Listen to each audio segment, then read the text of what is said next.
Good afternoon. I'm Susan Elford, president of the Lean In Calgary Network. Thank you so much for joining us. Lean In Calgary is honored to make our home in Treaty 7 territory and on this land, which has been a meeting place for countless generations. I would like to acknowledge the traditional territories and oral practices of the Blackfoot Nations, which include the Siksika, the Piikani, and the Kainai. I also acknowledge the Tsuut'ina and Stoney Nakoda First Nations, the Métis Nation of Alberta Region 3, and all people who make their homes in the Treaty 7 region of Southern Alberta. As it is the eve of our nation's first federal statutory holiday called the National Day for Truth and Reconciliation, I would like to also acknowledge that this day is an important step in the reconciliation process. It provides an opportunity to recognize and commemorate the tragic history and ongoing legacy of residential schools and to honor their survivors, their families, and communities. Today, I am delighted to welcome you all this afternoon to our mayoral panel on women's economic recovery. We are pleased with the response as we have well over 200 people. I think at last count we're at 240 registered for this event. Clearly, it's an issue that's relevant for many people. For those of you new to Lean In, I'd like to introduce us just a little bit because we're still fairly new here in Calgary.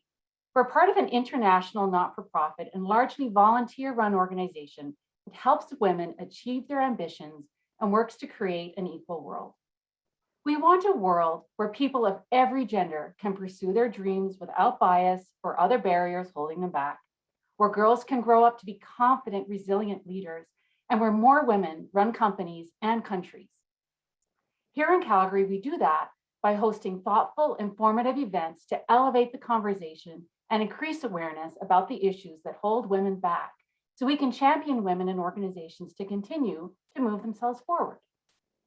Thank you all for being a part of this amazing global community that is Lean In.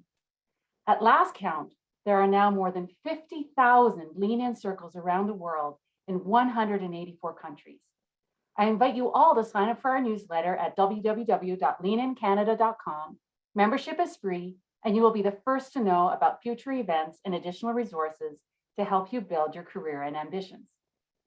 Further to that, should you be interested in joining or starting a Lean In circle, which is a smaller group that gather often monthly around a theme or common purpose, please do reach out. We'd be happy to connect you with some circle leaders to help you get started. This afternoon, Lean In is thrilled to partner on this important issue with Madame Premier, the Calgary Chamber, and the 51. The 51 is a financial feminist platform where investors, entrepreneurs, and those who aspire to be come together for democratized access to women-led capital for women-led businesses to build a financial feminist economy. Shelley Kuipers, founder and president of the 51, will share more about the organization at the end of the event. Now, I'd like to introduce our speakers and our event moderator. We invited 7 of the candidates running for Calgary Mayor to speak to us about women's economic recovery and their plans to address issues that uniquely impact women. These topics include, amongst others, the She Session, policies around mental health, affordable choices for childcare, skills retraining, and more. In full disclosure, we didn't invite all 27 candidates running for mayor. We invited the 7 candidates who were listed as frontrunners by a Leger poll conducted in mid-August when we were planning this event. Tonight, we welcome the candidates who could attend, that being Jan Damery, Jeff Davison, who will be joining us shortly, Brad Field, Jyoti Gontek, and Grace Yan. Jeremy Farkas and Zane Novak were not able to join us. Thank you so much for taking time, all of you panelists, out of your busy schedules to participate in this important conversation. Now I'd like to introduce Deborah Yedlin. Deborah Yedlin was appointed president and CEO of the Calgary Chamber of Commerce effective July 5th of this year. She took on the role of stewarding the 130-year-old organization in addition to her current responsibilities as the University of Calgary's 14th chancellor. Deborah came to her current position with a resume that includes working on Wall Street and Bay Street and more than 2 decades covering and commenting on the nexus of business and politics for a wide array of news media outlets in Canada.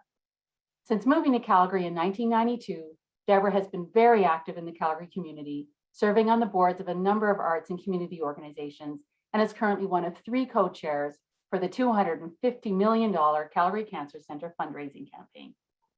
Deborah, I invite you to take our virtual stage to moderate our discussion. Thank you. Thank you for the introduction, Susan, and I'm so happy to be here this afternoon. Thank you to the audience that are tuning in and to the candidates that have made time to be with us today. I'd like to start by offering a brief introduction to each mayoral candidate and then turning the mic over to each of them to provide 2 minutes of their own opening remarks on what Calgarians should know about them before casting their vote in the upcoming civic election. And I'm doing this in alphabetical order. Jan Damery is running to be the next mayor of Calgary because she believes her experience and leadership can get us to where we need to be. She has a track record of getting things done on time and on budget. As a leader, she brings people together. She's an economist by training and has worked in the energy sector, the not-for-profit sector, and the public sector. She has experience, and as an outsider to politics, she brings a fresh perspective. She has a vision that includes every Calgarian and a detailed plan to activate that vision. Jeff Davison, who will be joining us at 5 this evening, is born and raised in the ward he represents, which is Ward 6, and is best known for his skill at bringing people together, finding common ground, and getting things done. As a city, Calgary has always been known as a place of opportunity and open doors, and Jeff has used his role in public office to keep it that way.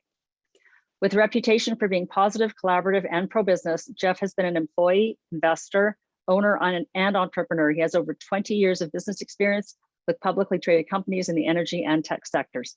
He currently serves on the board of directors for the Calgary Municipal Land Corporation, Calgary Economic Development, the Opportunity Calgary Investment Fund, and the City of Calgary's Business Advisory Committee.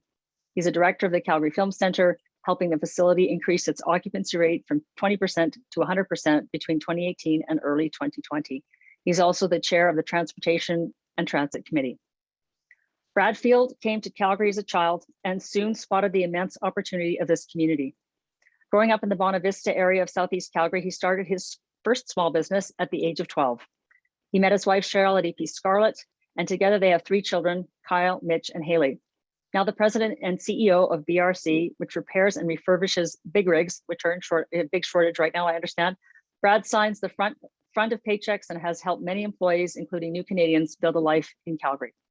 He gives back to our community by supporting numerous nonprofits, including the Women's Emergency Shelter, the Terminator Foundation for Mental Illness and Addictions, Business for Calgary Kids, which raises funds for children's charities, and Homes for Hope. He is the recipient of Rotary International's Paul Harris Fellowship and was nominated Leader of Tomorrow by Business in Calgary magazine. He's running for mayor on a platform of economic recovery and prosperity, good frontline services in return for reasonable and predictable taxation, and a more cooperative and collaborative leadership approach. And Brad will be logging off at 5:30. So we're happy that he's here for the period of time that he can join us. Jody Gondek is running for mayor in the upcoming election because she knows the next 4 years at City Hall must be dedicated first and foremost to fostering stability and balance for all Calgarians. Only by stabilizing our economy, prioritizing our collective well-being, and investing equitably can we meaningfully move the dial towards greater prosperity for the city. Jody believes we can no longer afford to be polarized and allow the pendulum to swing between extremes, never resting in a position of balance, because without balance, we cannot get our foot to move forward. Jody is a driven community builder and diversity champion dedicated to lifting others. To get to the root of problems, she probes, builds alliances, and looks at creative ways to solve issues that affect Calgarians' lives and livelihoods. Jody fosters environments that are open, inviting, integrated, cross-cultural, multi-generational, and anchored in social connections. Like many of us, Jody has prairie roots. She chose Calgary as her home, and she's passionate about making it the best for all of us. Born in the UK to Punjabi parents originating from India, Jody emigrated with her family at the age of 4, settling in Manitoba before moving to Alberta. Throughout her formal years of education, Jody focused on using applied research to drive change. She has an undergrad degree in sociology and criminology, an MA in organizational sociology that focused on corporate social responsibility, and a PhD in urban sociology that explored urban-rural struggles in hybrid areas like those surrounding Calgary. Jody also believes in the power of cross-sectoral partnerships where businesses, social organizations, and educational institutions are connected to local governments. The more we can understand complex issues from all angles, the better we are able to uncover solutions. Jody's household consists of her mom, Surjit, husband Todd, 16-year-old Justice, and Smokey the dog. Like many Calgarians, Jody understands the blessings and challenges of managing a multi-generational home but wouldn't have it any other way. At the end of the day, family has always been a priority, and it's this experience that makes her a strong, compassionate, and resilient leader. Grace Yan is standing for Mayor of Calgary, and she says she learned early in life that to make your dreams come true, hard work and determination are two keys to success, and that there are no shortcuts or substitutes. My family, her family immigrated to Canada from Manila, and she says she saw firsthand hard work and perseverance required to make her family's business a success. She says she's a successful leader, businesswoman, and entrepreneur, and has developed several valuable skills, including the importance of collaboration and the art of negotiation, which continue to serve her well today and is an asset in terms of becoming the next mayor. Grace's focus is to unite Calgarians through our shared desire for success and equality, a place where we can have a business-friendly environment, integrated growth, job creation, and further opportunity. Her values of transparency, accountability, inclusiveness, and integrity are what she believes must all come together in our efforts to build and create a flourishing and prosperous city. Grace says she's a solution-driven leader with demonstrated results, successful business experience, and a strong knowledge and appreciation of the city of Calgary. Calgary deserves leadership that reflects the strength of the community. We are facing unprecedented challenges, and Grace knows that she can be the leader Calgary needs to recover, rebuild, and lead to a prosperous future for all. She says she will be by every Calgarian side, supporting big and small businesses, youth, arts, education, innovation, sports, nonprofits, and economic development. She is the relentless advocate for Calgarians today and always. So those are your those are your candidates for our panel discussion this evening. And now I'm going to ask each candidate to move through a series of questions. They will have the opportunity to answer each question, and I'm going to be the timekeeper. So let's start with, just bear with me 1 minute. Okay. Despite some gains over the last few years, women in Alberta face the largest employment gender gap of any province. They are overrepresented in lower paying and minimum wage jobs and experience poverty at a greater rate than men, especially if they are single parents or on their own. Women in Alberta are amongst the most educated in Canada, but they make only 63% of what men do. The wage gap is even wider for Indigenous women and women who are visible minorities and women with disabilities. If elected, what will you do? What will you do to address issues that uniquely impact women and increase the labor force participation rate of women in Calgary? I'm going to start with Grace. I'll go to Brad, to Jan, and then to Jody.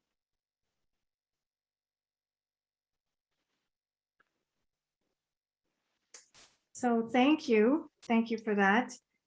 And welcome everybody. I'm glad to be here. And as mayor, this is a really complex issue. And I would look to other cities, other successful cities, what they've done to combat this problem. And, you know, one of the things here when I was looking that other places have done is, you know, they've given different options for women for working. Okay, either they can work from home, offer childcare programs, incentives, and you know, women being primary caregivers, it is a challenge, and childcare is a big factor of that. So, you know, in some places, they've offered, governments have offered lines of credits for women-led businesses. Okay, and now that's looking at women entrepreneurs and business owners. And, you know, there's two sides. There's women as employees, which we have to look at different programs for them and support programs. And, you know, there's, you know, multiple forms of support. Public transportation is actually a big one. When I met with the Women's Center, you know, they indicated to me that there was an increase of women intake, and public transportation was a big concern, and also safety, so that they feel safe.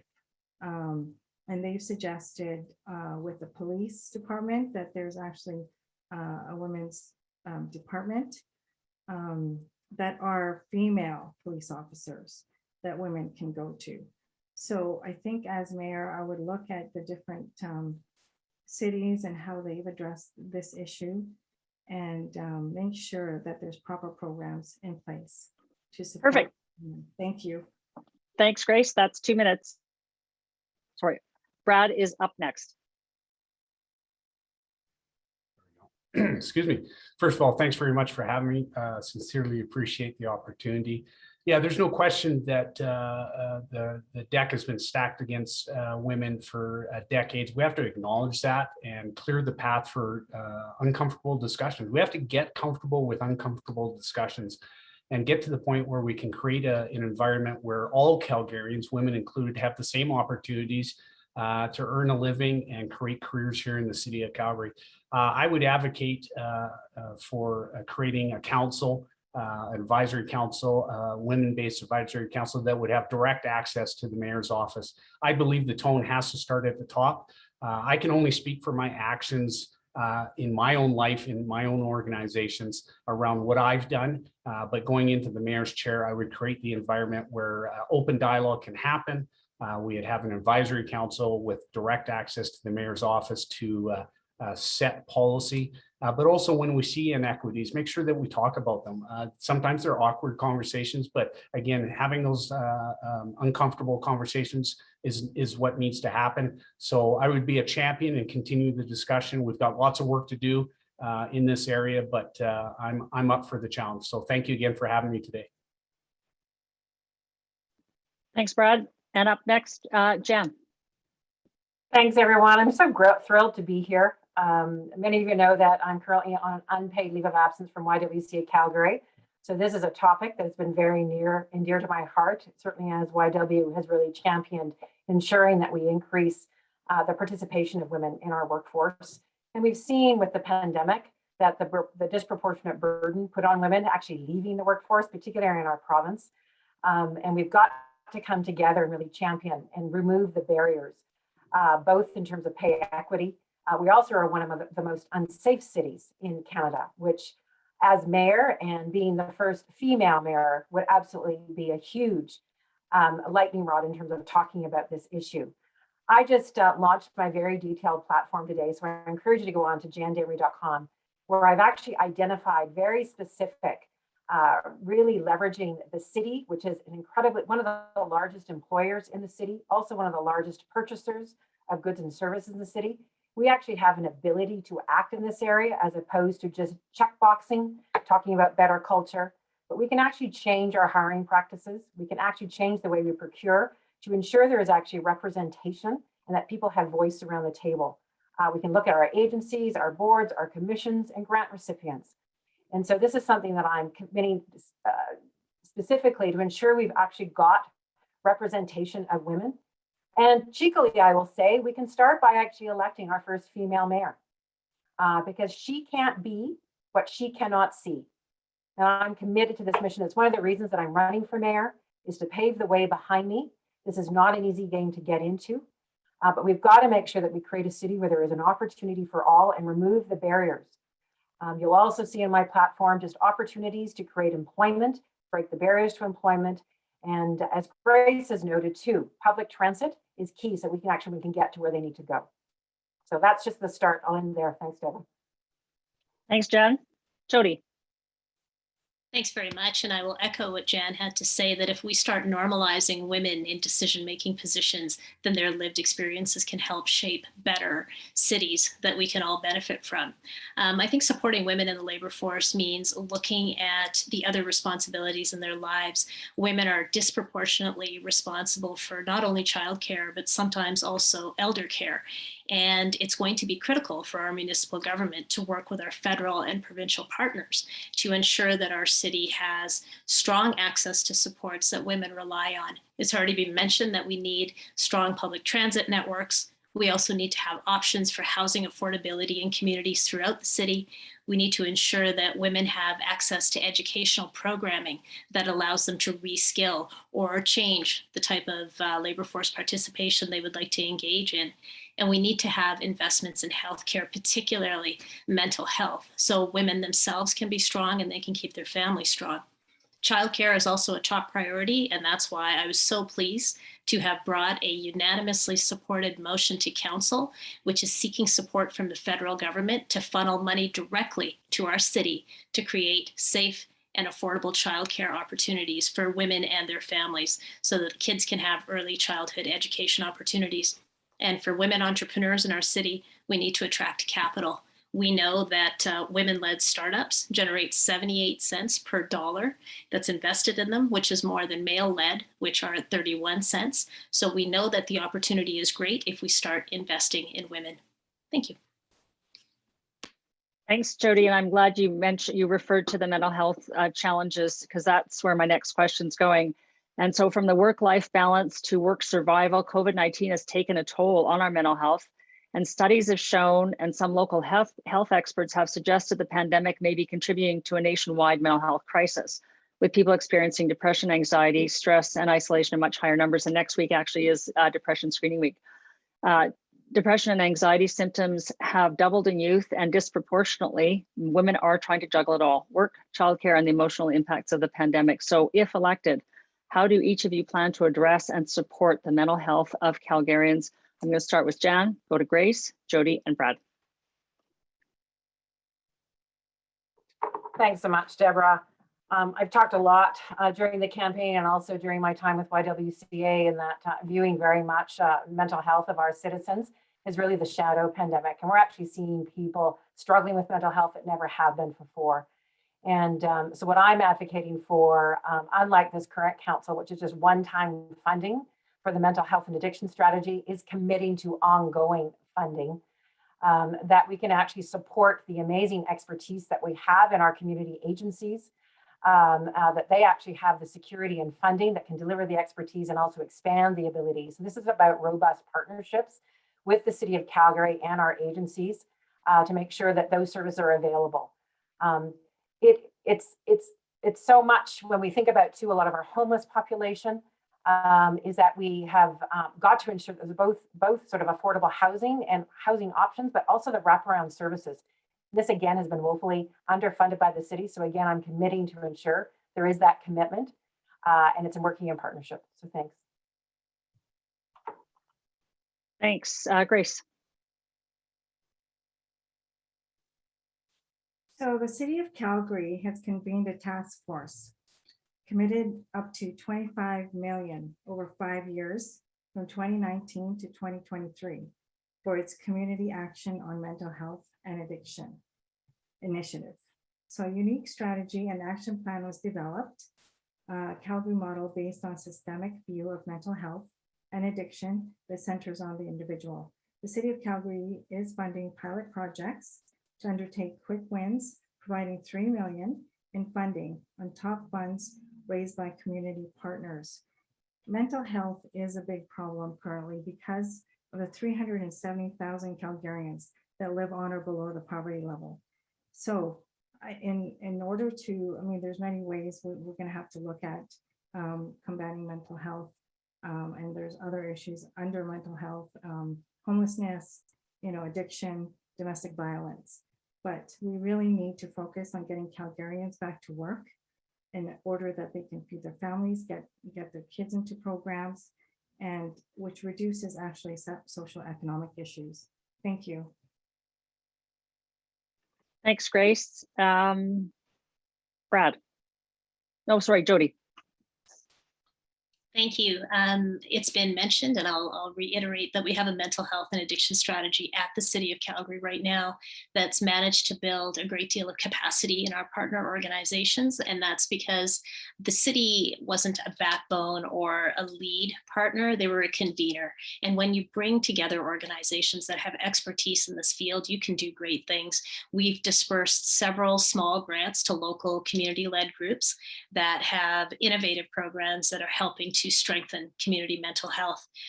We also have looked at how the Calgary Police Service can better serve Calgarians that are dealing with mental health issues when a call comes in. It has been a pleasure to see executive leadership like Deputy Chief Katie McClellan come forward with an idea to expend $8 million from the police budget on partnering with other organizations. And a portion of that would be dedicated towards mental health supports so that officers going on calls are best able to deal with the situation with an expert in that field. And I think benefits plans also have to be reviewed. We need to start as a corporation to ensure that the strategies we're deploying around health are particularly looking at mental health. Right now, it's woefully poor, is what I can say. You only have access to limited visits with a professional. And if we show leadership as a city, perhaps benefit programs throughout our economic ecosystem can change as well. Thanks, Brad. Thank you. Yeah, great comments and thought process there from all the candidates. Yeah, there's no question. My first exposure to mental health and addiction was with my volunteering with Terminator Foundation, where I started out as a volunteer, as I say, lifting heavy object. I ended up becoming board chair. And that's where I learned around mental health and addiction that there, truly there is no barriers to who can suffer from those ailments. And when I looked into those young adults' eyes that were coming out of addiction and we're training them into sport of triathlon, they have the same hopes and dreams as we all do about careers, families, homes, and so forth. So I've been transformed as a person. And then fast forward to my wife, Cheryl, a professional undergrad in nursing, went back to school and got her master's degree in counseling. She now has a counseling practice both in Calgary and Okotoks.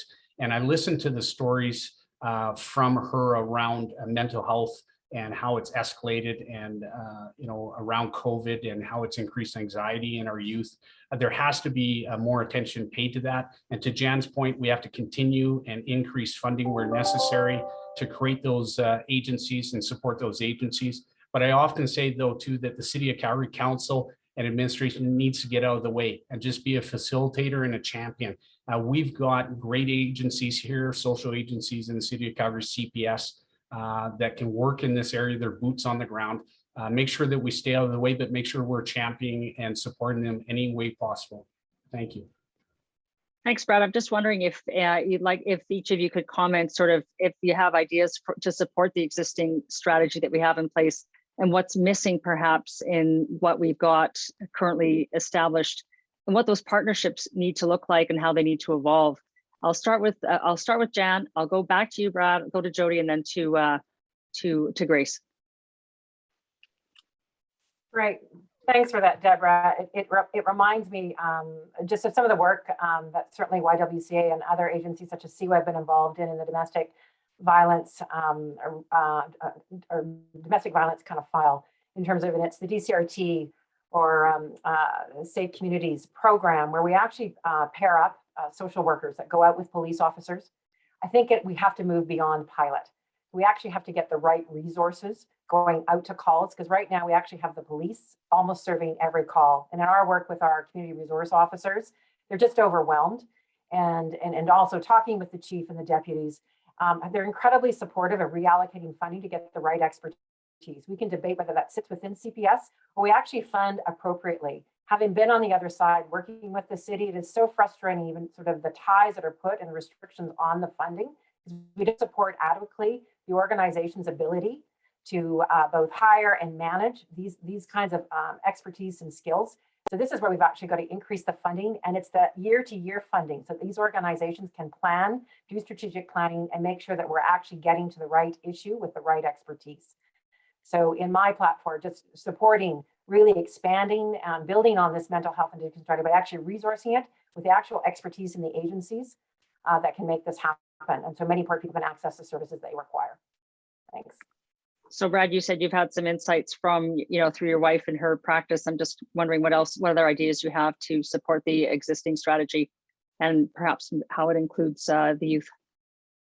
Yeah, excuse me, no question. When I talked to my wife, Cheryl, about her time in counseling and talked to my contacts at CPS and friends on CPS, they self-admittedly that they're not equipped in some cases to handle calls like this. And to Jan's point, we have to marry our resources together and make sure the funding's in place.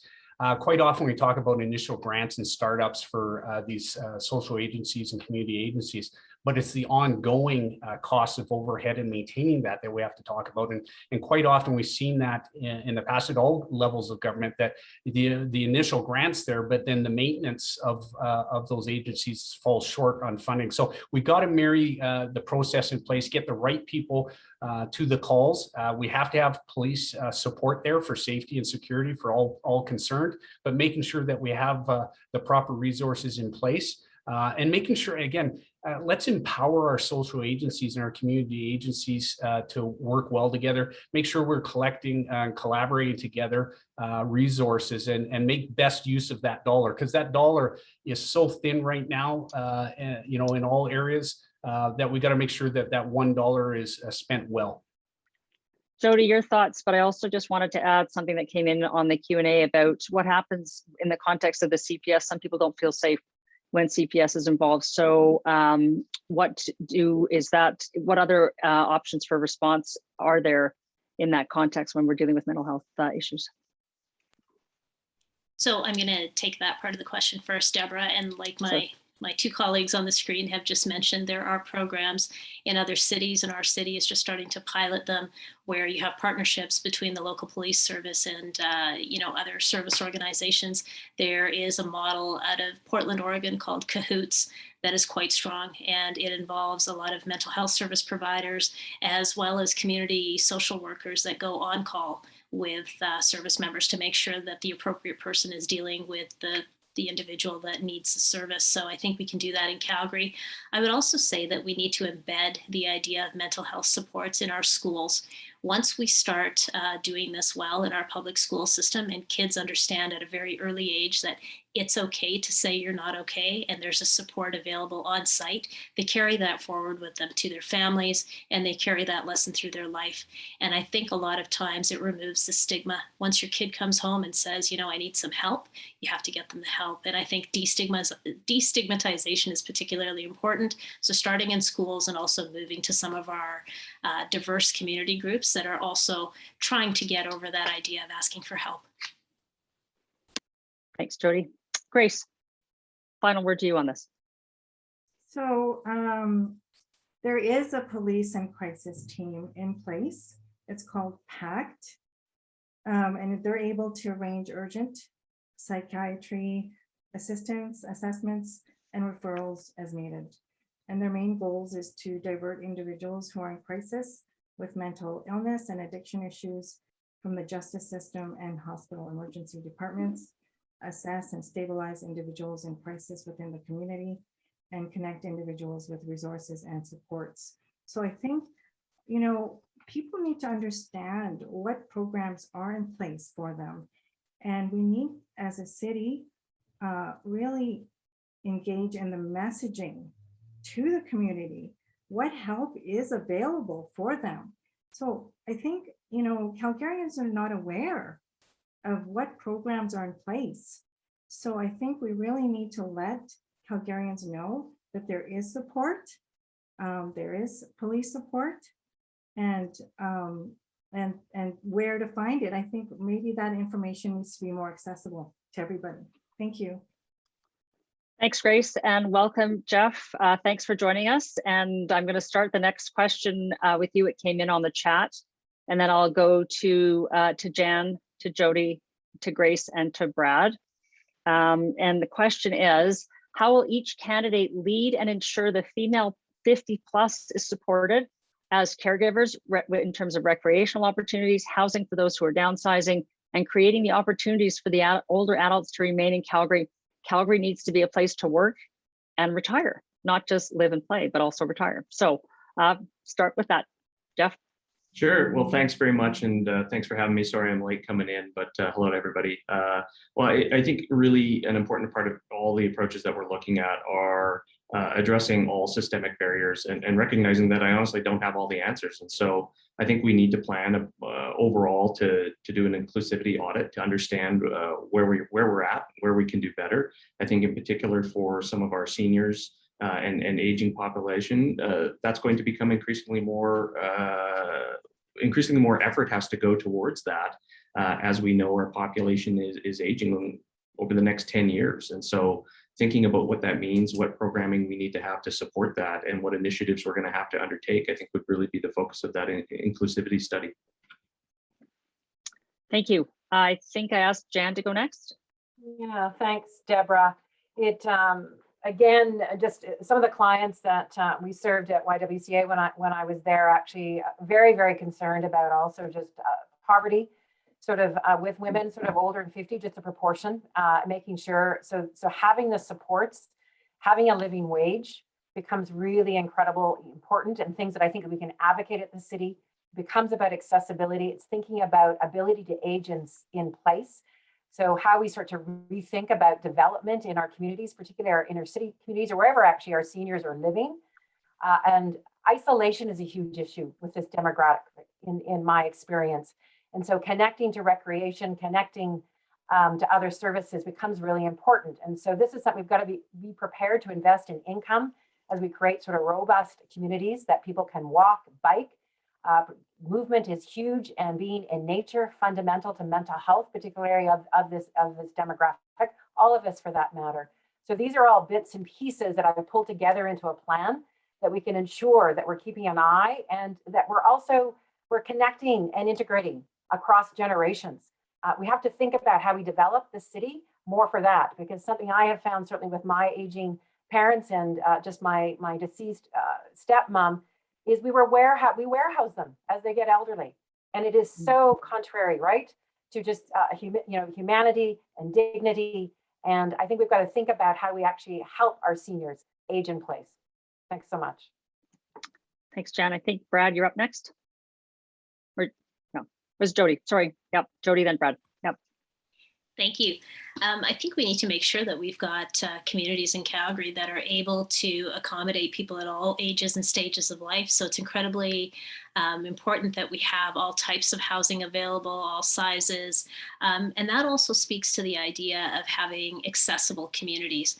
Now, there have been pilots done in other cities like Winnipeg, where they tried to create 10% of all housing would be accessible to anyone who was coming to visit who had any kind of mobility issues. And it was so successful. That community is now 60% accessible. That's certainly something that we can do in Calgary, but we need to be smarter about how we're planning our neighborhoods. And we have to make sure that everything isn't a matter of walking up, that we have things that are accessible at sidewalk and street level. We also need to make sure that we've got better sidewalk connections and better planned roadways. It is incredibly difficult for people as they age and they have any mobility issues to cross some of the massive roadways that we've put in place. It's one thing to have amenities nearby. It's entirely another to be able to safely cross to get to them. And social isolation, I believe Jan mentioned it. It's important to have community spaces for people as they age, because they have the same desire that all of us do, to be around others and to spend some meaningful time with them. You know, I have my mom who lives with me. The more I'm away from the house and the more I'm engaged in working outside of home, she feels isolated. I was her primary companion. So, you know, it's important to have spaces that people like my mom can get to share the stories of what they're going through and just feel like they're well supported in their communities.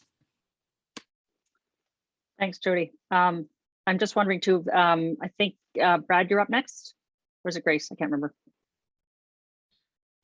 So all great points, and thanks, Jody. You bring up some key initiatives there that the city can be involved in. I think back for me in the last 8-10 months, my father-in-law passed away in January, and my mother-in-law and him lived in Southwood for 50 years in the same house. They built the house and they lived in the house, and then fast forward, dad passes away and mom's looking to downsize. They had a discussion from before my dad passed away about, you know, where she wanted to live, make sure it's a south facing backyard, you know, for the sun in the morning so she can have her coffee and tea in the afternoon. And it's, you know, it's an emotional time when you have to transition out of long-term housing that you've, you know, been in all your life. So making sure that we have discussions around the future of Calgary and our seniors and making sure they keep active. I think it's imperative that we have them at the table. And again, it's quite often we all talk about what's best or what we should be doing, but quite often we're forgetting to ask the people that we're actually impacting.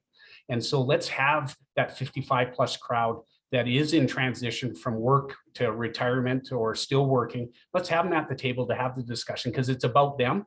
I think that's the best route we can have, but thanks again for the question. Grace, over to you. So I know when I'm speaking with the seniors, yes, activities and programs is very important to them. And, you know, I know Cardell has seniors programs, Ogden House has seniors clubs.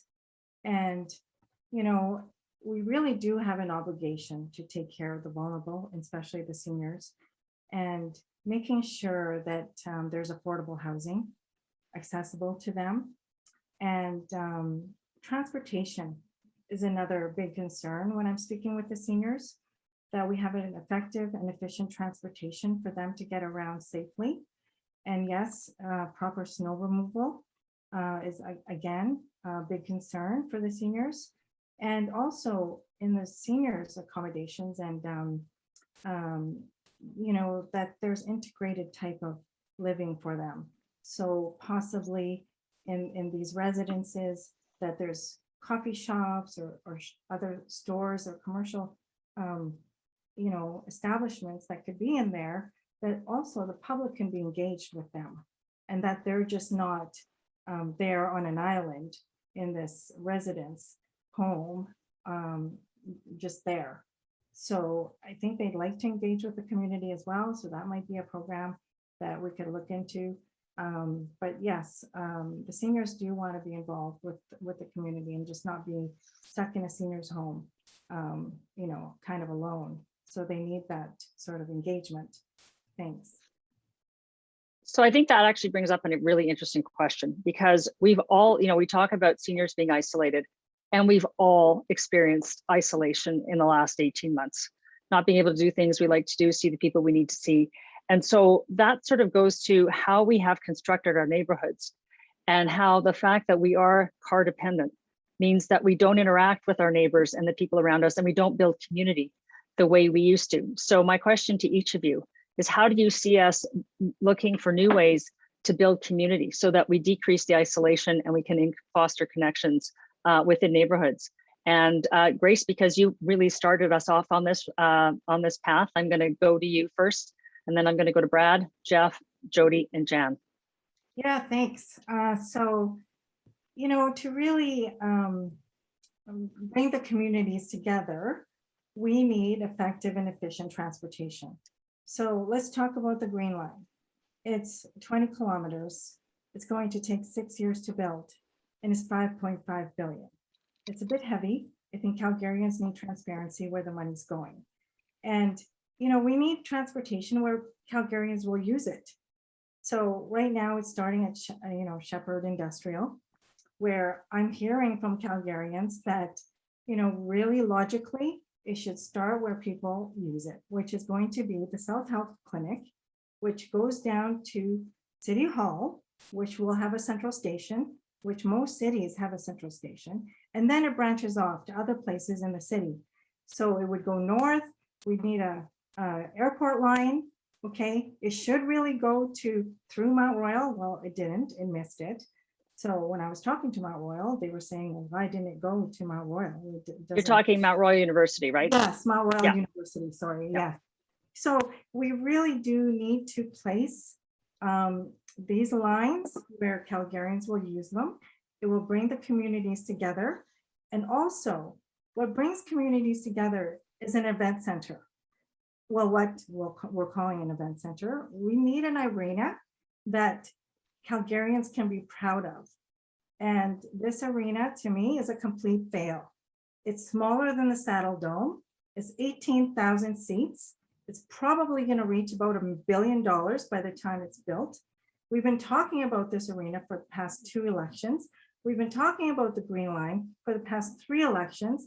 And we need to take action today in order that the communities can come together. Thank you. Thanks, Grace. I'm going to Brad next. How do we build community?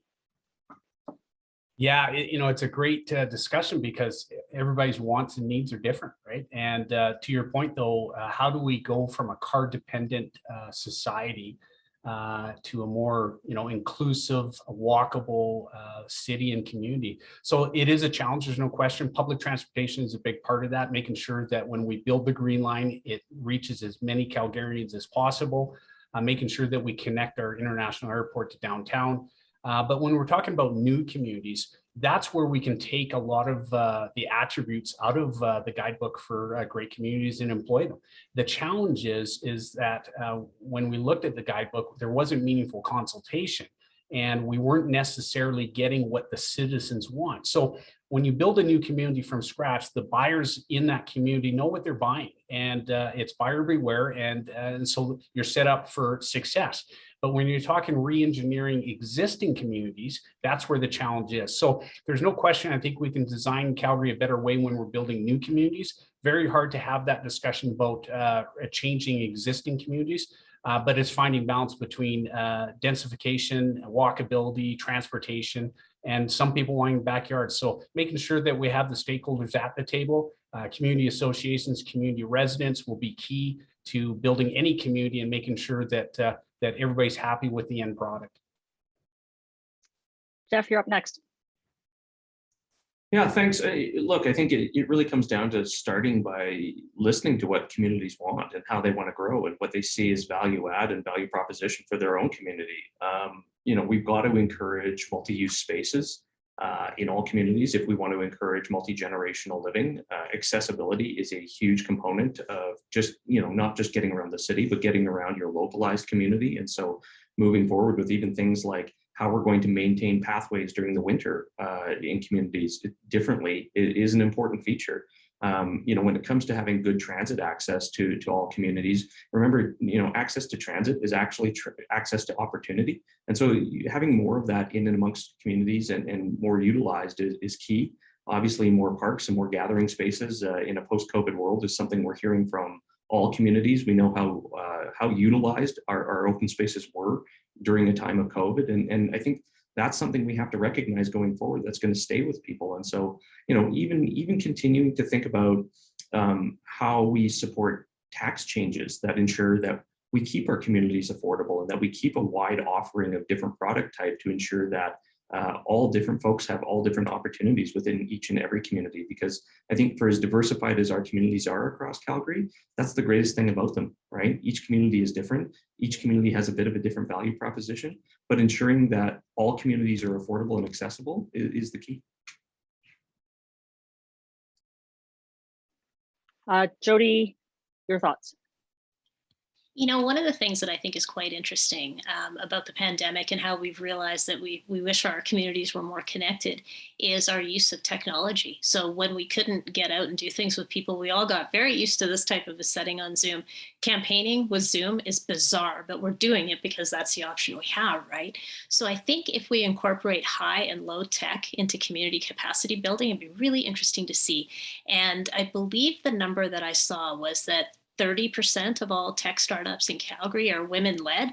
I'd be very interested to know how they think we can create better social networks and how we can access each other to do the things that we need to get done in our community using technology.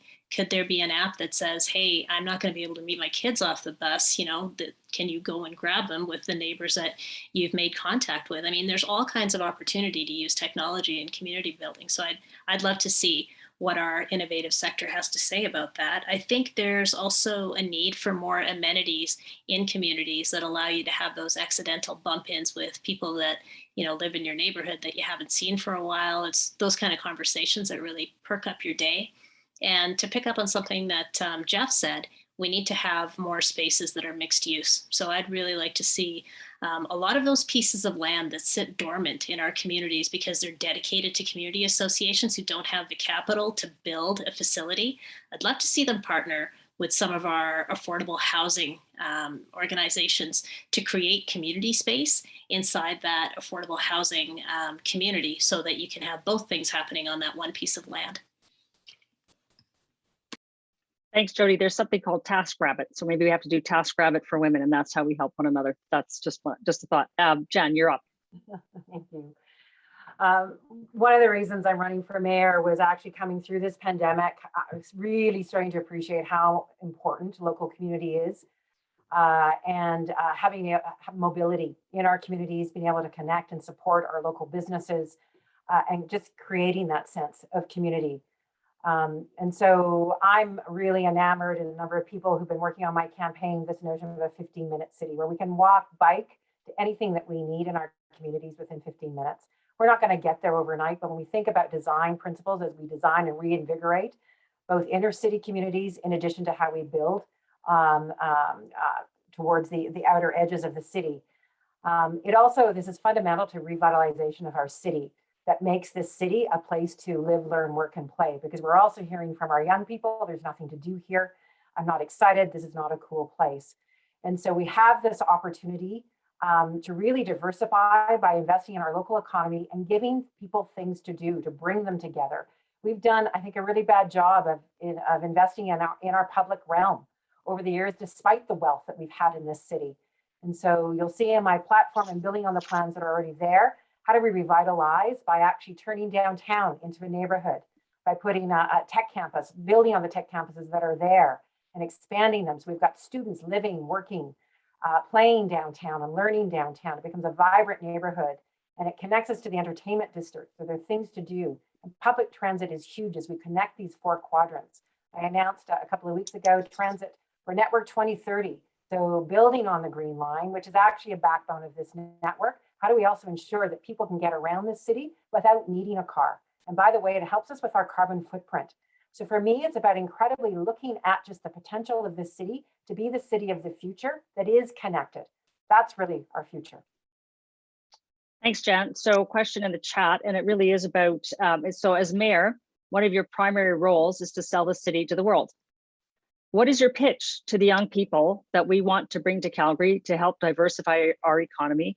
We are trying to bring talent here from all parts of the globe, and we need to have opportunity, but we also have to make sure that we have the supports in place for them. So what's your pitch to the people that we want to attract to Calgary? And I'm going to start with Brad. I'm going to go to Jan, Jody, Jeff, and Grace. Thank you. Yeah, since the beginning of my campaign, I committed 3.5 years ago to run for mayor in 2021. My first box to be checked was connect with that next generation, connect with our future talent pool.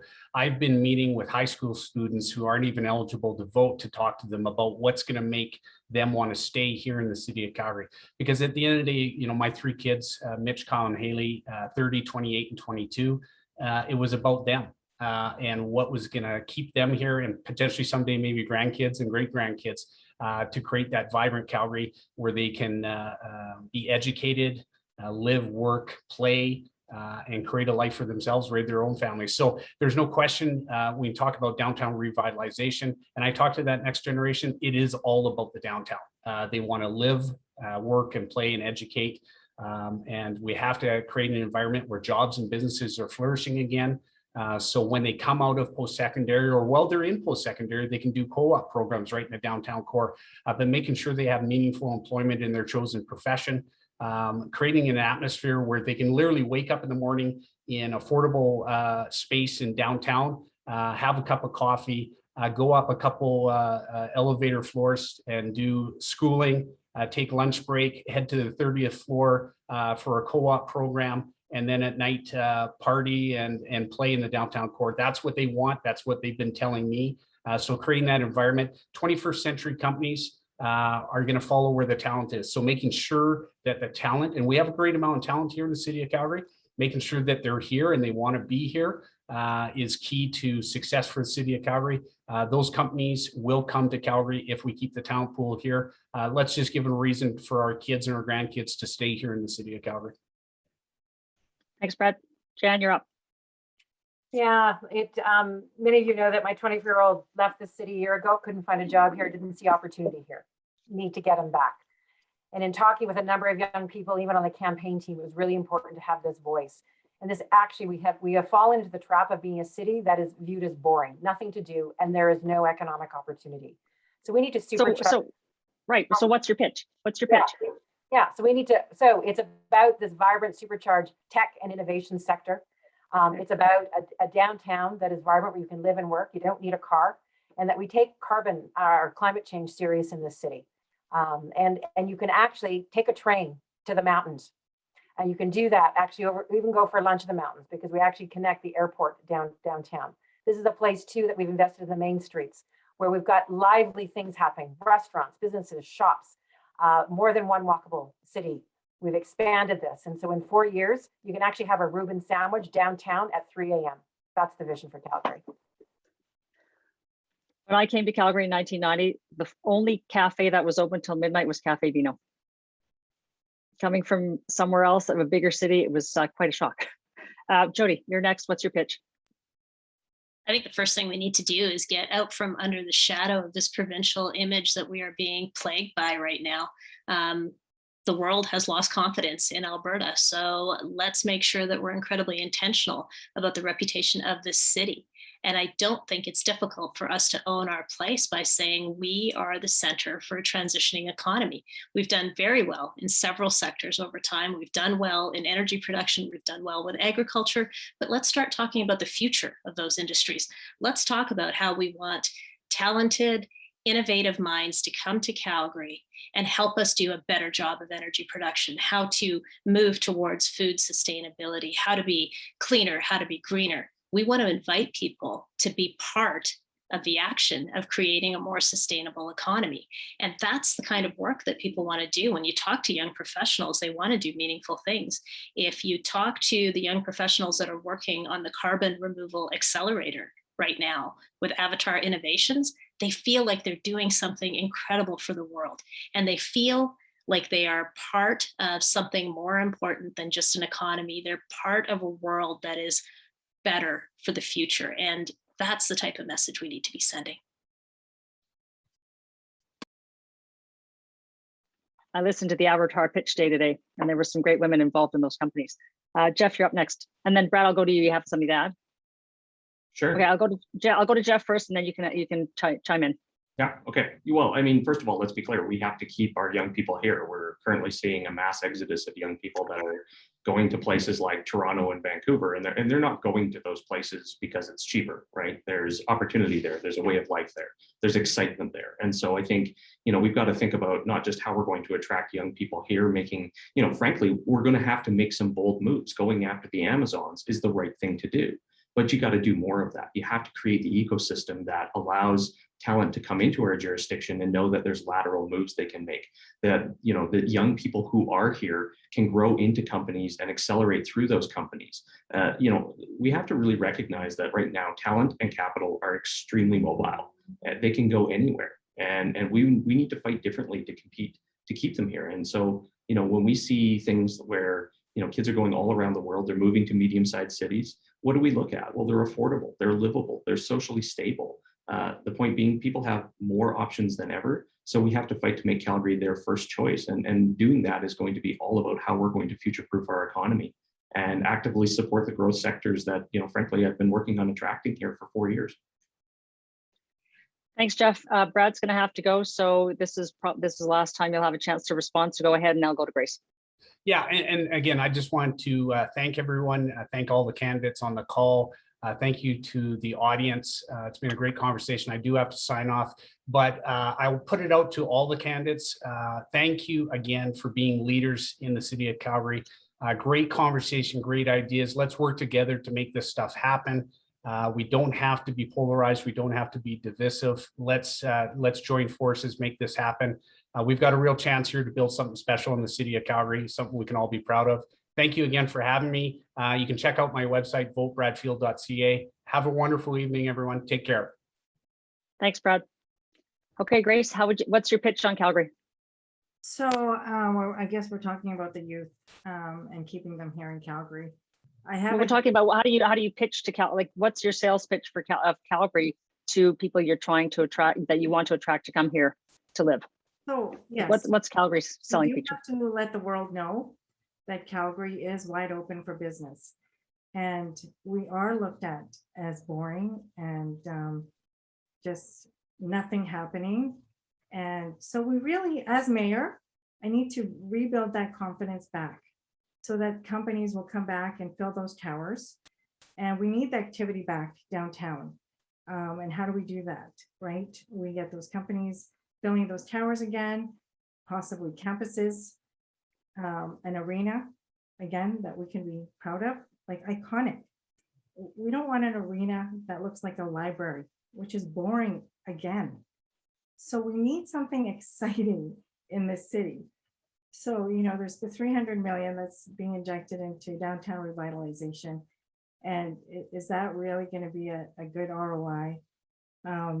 So we have to be mindful of public dollars, that whatever we're using public dollars that we have, you know, a healthy ROI, that the Calgarians can actually see something happening with the money. I don't think it's the number, it's the value that the public will see, that something is actually happening. You know, you know, if Calgarians saw, you know, a Google data center that's in that vacant Calgary Herald building for so long, that would be exciting. Like Calgarians would actually see, oh my God, there's something happening. Or if we saw Microsoft in one of those towers, like, you know, just the names and just, you know, this is, as mayor, this is what I need to do, is get out there and attract these companies here and let them know why Calgary is a great place to be for families to live, work, learn, volunteer, and play. Thank you. Thanks, Grace. So we talk about the importance of an inclusive economic recovery, and that includes working to eliminate gender biases from policies, budgets, programs. And I would like to know from each of you, how do you plan to reduce barriers for BIPOC, disabled women, and low-income women and support their participation in the economy? And have you determined a way to integrate gender considerations into policymaking and recovery strategies? I'm going to start with Jody, and then I'm going to go to Jeff, and then to Jan, and then to Grace. Thanks, Deb. Within the city of Calgary as a corporation, I have made it my business over the last 4 years to try to figure out which human resources practices are dated and not working in favor of building an inclusive place to work. And I have tackled issues around promotions by talking about the fact that we are doing promotions based on tenure rather than merit, because that's sort of the aged system. If you've been working here for 16 years, then you are next in line to become the director, instead of actually looking at what it is that the person has accomplished and what they bring to the current situation. So that's been something that I've enjoyed challenging, and I've seen some great results from it. I have also challenged this expectation that being seen in the office, physically present, is the only way to demonstrate productivity, particularly for women who are juggling multiple responsibilities of providing care. We need to be very clear in the message that we're setting. We believe that you can do great work remotely because all of us have been doing it for 18 months. So let's talk differently about how people are productive and how we give them the tools they need to be productive in settings that don't require them to be in the office every day. I think that's how you change expectations around mat leave.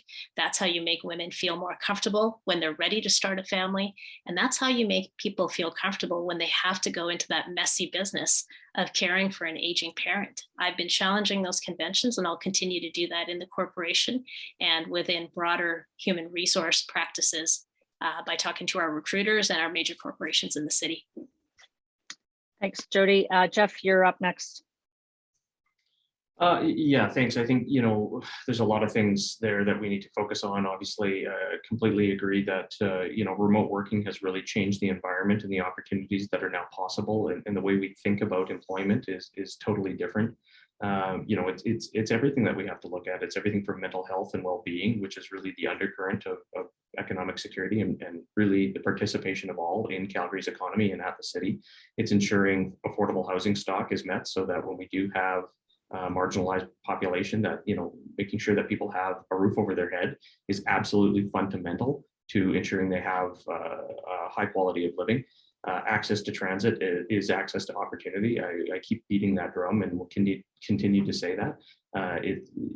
those are some of the things that a lot of us just take for granted, that we have to understand that is meaningful transition for people to get into different types of employment. And on top of that, I guess, when we think about getting more people into our downtown, it's the safety aspect. If people don't feel safe, it doesn't matter how much I push for people to live, work, play, learn downtown. If people don't feel safe, they don't want to be downtown. And so we've got to rethink what safety looks like in the core if we're going to welcome all Calgarians back down there. Thanks, Jeff. Jan? Yeah, I've been really painting a picture of a future city where we're inclusive of all and we remove these barriers. And I think, again, the city can play a huge role in modeling this behavior, and the mayor being a huge signal booster. And first of all, just to make sure that both racism and misogyny are just not tolerated in our city. And we do that actually through hiring practices, even where we look to hire people, what are those rules? And what's the workplace culture that many of my colleagues here on the call have talked about? And there's always a concern too, when you're out of sight, out of mind, does that actually also limit your future career aspirations or ability to progress? And I think that's where the misogyny kind of enters into this, that we've actually got to address very deliberately. We have a huge pay equity issue in this city that we don't talk a lot about, right? I think the numbers that were quoted, were about, I think 67, 68 cents on the dollar. And that is worse if you are a racialized woman or an LGBTQ. And so this again is, do we really understand what these barriers are? And the city again can lead by actually in terms of both pay equity and how we're actually addressing these things. We are a huge procurer of services. This is another way, and using these levers. This is about, we have to get beyond talking and actually starting to act and looking at our procurement processes to ensure too that those that we are buying services from, what is the diversity on their own boards, their own organizations, what are they doing? And it's all about asking questions, because when you shine a light on this, when you ask who's missing at the table, that's actually when change happens. So again, committing, and I've outlined this very in detail in my platform release today. These are sort of the objectives and the outcomes that I'm looking as mayor of Calgary. Thank you. Thanks, Jen. Grace, you're up next. The question was about BIPOC. Yeah, So and it was also, yeah. I am BIPOC, a person of color. As mayor, I'm committed to the values of inclusion and creating a fair and equitable environment and society in which everyone can feel respect, dignity, and belonging. So, in order to understand what needs to happen and and I know I've spoken with Chief Crowchild, Chief Deerfoot, on what we need to do, what they need from me as mayor. And that means understanding, learning. We're constantly learning. And so engaging in the Treaty 7, the 7 chiefs of Treaty 7 is important. And really engaging the community of what needs to happen in order for us to understand and to take action. Again, this is the concern when I was speaking with Chief Crowchild, is there's a lot of talk on solutions, but action needs to be taken. Thank you. Thanks, Grace. So one of, studies have shown that women do, when we talk about barriers for women being able to work, the studies show that women do twice as much unpaid work as men, including childcare, as we know. And Alberta and generally in Calgary, childcare is hard to access and unaffordable for many. And the choice is becoming, do I work or do I stay home with my kids? So in addition, early childhood educators and care staff are predominantly women and earn some of the lowest wages in the province. What will you do to create affordable and quality choices for childcare in Calgary and support early childhood educators to provide quality care and earn a living and eliminate that barrier of women having to choose between staying at home and going to work? And I will start with Jeff. I'll go to Jan, Grace, and Jody. I think the simple answer is whatever it takes. I think, as we've seen many times here, as the provincial government has continued to pickpocket the citizens of Calgary on certain matters that should be reliant upon them to cover, the city has stepped in. And so I think we're going to encourage more and more women in the workforce to come in and remove these barriers. We're going to have to figure out what policy around that and what funding models are appropriate to support the policy and do that on our own. And, to me, this is not, it's not unlike a lot of things that we see at the city over the last 4 years, where other orders of government have not been there. We've got to come up with a made in Calgary solution that works for us. And so, obviously we'd want to encourage the provincial and federal government to come to an agreement on childcare. But if it's not agreed upon, we've got to work to remove those barriers to women and have them more fully participating in the workforce. So, working for a family and community support services funding model to ensure that everyone has access to opportunity to participate in community is key. Thanks, Jeff. Jan. I think one of the key barriers for actually having women fully participating in our economy is childcare. And this means we actually have to learn to get along together with our levels of government. When I hear a made in Calgary solution, that's resulting, it's actually leaving dollars on the table because we actually can't get along with both the province and the federal that actually can bring affordable childcare that is actually currently the federal government is supporting. How do I know this? It's just the work that I was doing at YWCA. We've got to ensure that women have access and families have access to quality and affordable childcare. It also means that we've got to ensure that you raised, Deborah, in terms of the healthcare, the childcare workers. We fought at YWCA, the team, so incredibly proud, particularly during the pandemic when government funding was not covering, we fought for living wages. And this is the economist in me, because actually if we pay people living wages, you get just a triple, just quadruple multiplier effect in how people can contribute to look after their needs. And we actually save ourselves down the road in terms of having to support them in other social services. So we have to come to terms with all of our frontline workers and how important we value these sorts of roles. But again, just to emphasize, key barrier to women participating in our economy is not having affordable childcare. It's time to deal with this. Grace, you're next. So being a mother myself and juggling between work and a child, I know how difficult that can be. And I have staff also facing the same challenges of trying to find childcare. And so one thing is, okay, yes, you need childcare. Well, my one assistant was saying, well, they're all full. She couldn't even find a day home that could accommodate childcare. So, there's one thing we do have to look at is having, programs and so now, you offer different options. She can stay from home. And I guess that's what it'll have to be because there's not adequate childcare. And again, yes, childcare is a federal matter, which as mayor, I would have to strongly advocate with the provincial and federal government what we need in Calgary. And so that means support for women and childcare subsidies. And that's really what's important right now because it is very, very stressful for a lot of families currently, especially in this pandemic, trying to juggle childcare and work. But there is options and there is solutions. Thank you.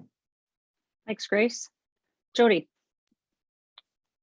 When I dug into the issues of childcare and like all of you learned that our provincial government was unable to come to some sort of a reasonable agreement with the federal government to take the money that's sitting on the table for childcare, not only in our province, but specifically in our city, I took action at council and I brought the motion which says, let's look at how we can get federal funding flowing directly to municipalities. In the past, housing funding used to go to the province and then get filtered down to cities. This year, the federal government has created a rapid housing initiative to send that funding directly to municipalities. I'm requesting that the same be done for childcare. If we can demonstrate that we have strong partnerships and strong spaces to provide safe, affordable childcare, let's try to get those dollars that are sitting there right now. Let's see if we can get service providers better trained in early childhood education. Let's get our unemployed workforce re-skilled to be childhood educators. And let's make sure that women in this province are able to access $10 a day childcare like everywhere in the country will have. If the province isn't going to do it for us, we need to do it. And in professions where women are overrepresented, professions like teachers and nurses, we can see that there's no commitment from this provincial government to care for those people in the labor force. So our cities are going to have to do it on our own. Thanks, Jody. And the other thing to remind ourselves is that we are a very young city, which means we have young families. And that means childcare is something that is very important to everybody. That actually is the last question that I have for each of you formally, but I'd now like to invite each of you to offer some parting comments. I'll call you out and you'll have a minute to share your final remarks, either reflections on some of the things we've talked about today, or 3 key things Calgarians should consider as they head to the polls on the 18th of October. So I'm going to start this. This is like the quick snappers you used to see on Reach for the Top many years ago. I'm going to ask Grace to start us off, and then we'll go to Jan, Jeff, and finish with Jody. Thank you.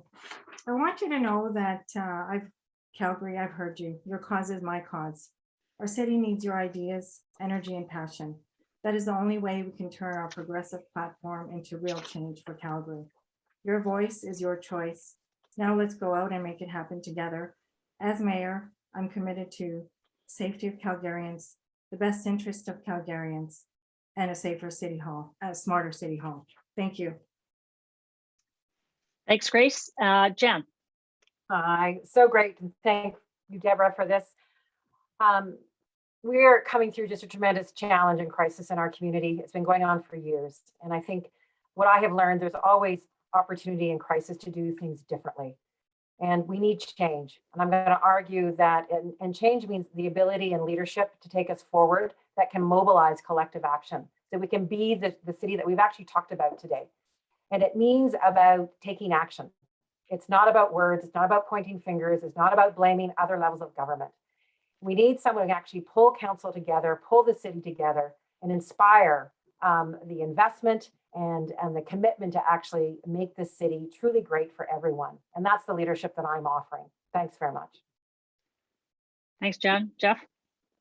Yeah, thanks. And thanks to everybody who put this on. I think this is probably the most important election in our city's history. And I would leave you with past behavior is the most reliable predictor of future behavior. And if you believe that as I do, then I should be your next mayor. I think complex problems require complex solutions. And anybody who tries to dumb that down is doing all Calgarians a disservice. I think I've worked with the experts. I have helped put plans together, and now's the time to get to work. And I think, I've really learned that being mayor is a vital role that requires experience. And frankly, my last 4 years on council will show what I'm going to do over the next 4 years. And that's helped this city grow to a city of over 2 million residents.